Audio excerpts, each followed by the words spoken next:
بسم اللہ الرحمن الرحیم۔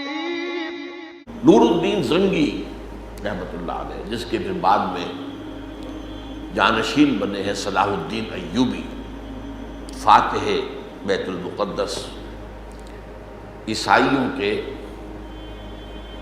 تقریباً یوں سمجھیے کہ 88 برس کا جو قبضہ تھا یروشلم پر، اس سے اس کو واگزار کرانے والا مجاہد اعظم صلاح الدین ایوبی، وہ اسی کے ساتھیوں میں سے، فوجیوں میں سے تھا، نور الدین زنگی کی۔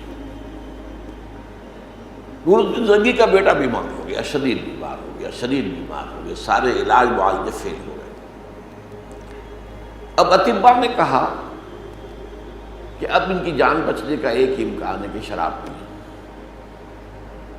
اس سے کہا کہ اس نے کہا معاذ اللہ، حرام چیز میں کیوں استعمال کروں؟ کہ لذیذ فتویٰ ہے علماء کا کہ جان بچانے کے لیے حرام چیز استعمال کی جا سکتی ہے۔ بگوایا فتویٰ، فرض کیجئے کہ وہ حنفی مفتی کا ہو سکتا ہے دوسروں کے نزدیک نہ ہو، مالکی مفتی کا فتویٰ بھی آ گیا، شافعی کا بھی آ گیا، حنبلی کا، سب نے کہہ دیا جائز۔ اب اس اللہ کے بندے نے چاروں کو بلا لیا۔ اب دیکھیے یہ شہزادہ ہے اور زندگی کس کو عزیز نہیں، لیکن تقویٰ کی یہ مثالیں ہمارے بادشاہوں میں بھی نہیں۔ اب ظاہر بات ہے یہ خلفاء نہیں تھے، خلفاء راشدین تو یہ نہیں تھے، اس پائے کے لوگ تو نہیں تھے، بادشاہ تھے۔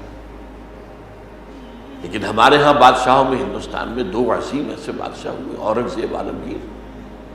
خزانے سے ایک پیسہ نہیں کھانا، وہ تو امانت ہے۔ ٹوپیاں بنا بنا کر بیچ رہا ہے عالمگیر شہنشاہ ہند،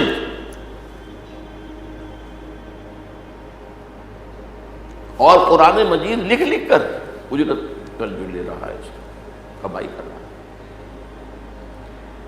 اسی طرح پری مغل پیریڈ جو ہے، مغلوں کے آنے سے پہلے ناصر الدین محمود اسی طرح کا فقیر پرش، بالکل فقیر۔ اب یہ بھی ایک بہت بڑی مثال ہے۔ انہوں نے چاروں مفتیوں کو بلا دیا اور کہا مجھے یہ بتاؤ